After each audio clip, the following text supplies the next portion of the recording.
waxaad ka fikirto iyo sidaad u fikirto ayaa qayb weyn ka qaata shakhsiyadaada.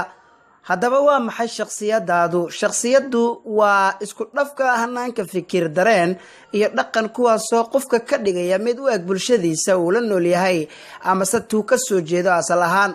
marka aynu leenahay qofkaasi waxa uu leeyahay shakhsiyad wanaagsan, waxayna uga jeednaa waa qof la jeclaysto la joogistiisa iyo la noolaanshihiisaba, waayo waxa aad jeclaanaysaa hab fikirkiisa, dareenkiisa iyo hab dhaqankiisaba.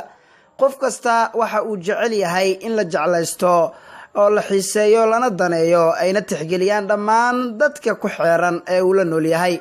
85% guushaadu waxay ku xidhan tahay shakhsiyadaada, oo haddii aanad dadka soo jiidan karayn oo aanan la dhaqmi karin way kugu adkaanaysaa inaad guul gaadhaa.